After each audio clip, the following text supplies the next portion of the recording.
तो बच्चों आज हम बात करेंगे कम्प्लेक्स सेंटेंस के बारे में। कम्प्लेक्स सेंटेंस इस टाइप के सेंटेंसेज में भी दो या दो से ज़्यादा पार्ट्स जिनको हम क्लॉजेज कहते हैं होते हैं। इनमें एक मेन क्लॉज होता है जिसको हम प्रिंसिपल क्लॉज भी कहते हैं। दूसरा इसमें सबऑर्डिनेट क्लॉज होता है, सबऑर्डिनेट पार्ट होता है। सबऑर्डिनेट क्लॉज अपने आप में इंडिपेंडेंट नहीं होता, उसे अपना मीनिंग क्लियर करने के लिए मेन क्लॉज पर डिपेंड होना पड़ता है। इसलिए सबऑर्डिनेट क्लॉज को हम डिपेंडेंट क्लॉज भी कहते हैं। मेन क्लॉज और सबऑर्डिनेट क्लॉज को सबऑर्डिनेट कंजंक्शन आपस में जोड़ती है। कौन सी कंजंक्शन? Subordinate conjunction. अब भैया सबऑर्डिनेट कंजंक्शन कौन कौन सी होती हैं?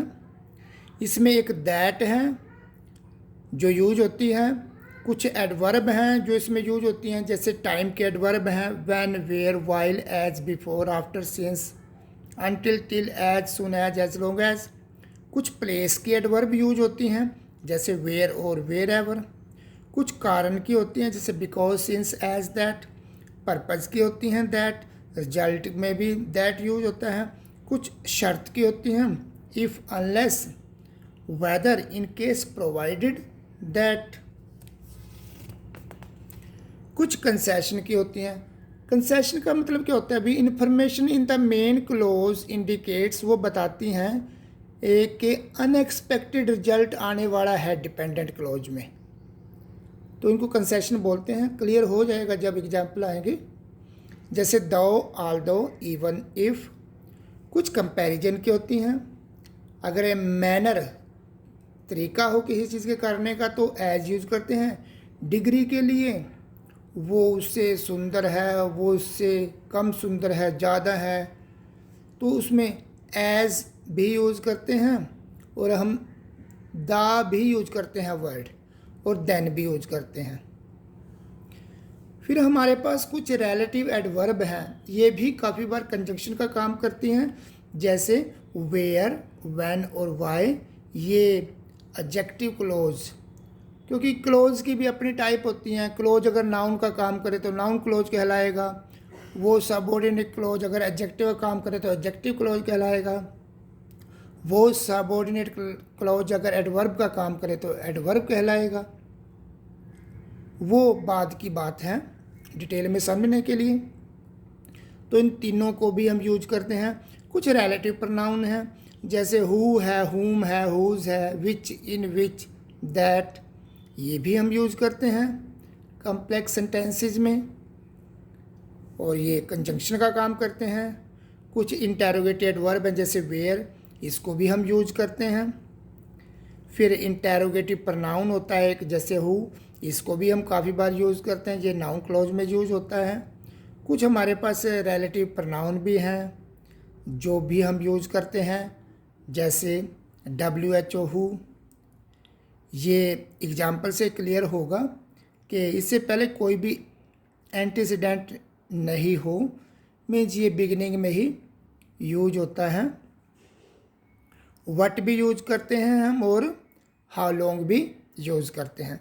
तो इन सभी जो ये हमने वर्ड बताया, कुछ एडवर्ब हैं इसमें, कुछ रिलेटिव एडवर्ब हैं, कुछ प्रोनाउन हैं, कुछ इंटेरोगेटिव प्रोनाउन है, कुछ रिलेटिव प्रोनाउन हैं।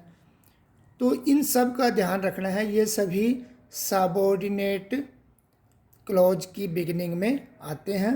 और क्योंकि सबऑर्डिनेट क्लॉज हमेशा कम्प्लेक्स सेंटेंस में आते, तो कम्प्लेक्स सेंटेंस में इन वर्ड्स का आपको, ये वर्ड्स किसी न किसी रूप में वहाँ पर आपको मिलेंगे। अब ऐसा करते हैं, एग्जाम्पल से समझते हैं। जैसे ये एग्जाम्पल है, I know the girl who is standing there. अभी ये एक बहुत बड़ा सेंटेंस है। सेंटेंस में ये क्लोज है। क्लोज का मतलब क्या होता है? क्लोज जिसमें अपना सब्जेक्ट हो, अपनी वर्ब हो, लेकिन वो बड़े सेंटेंस का हिस्सा हो। अगर यहाँ तक देखें तो ये simple, I know the girl एक सिंपल सेंटेंस है, लेकिन जब ये सिंपल सेंटेंस एक बड़े सेंटेंस का हिस्सा बन जाता है तो ये फिर क्या बन जाता है, क्लोज।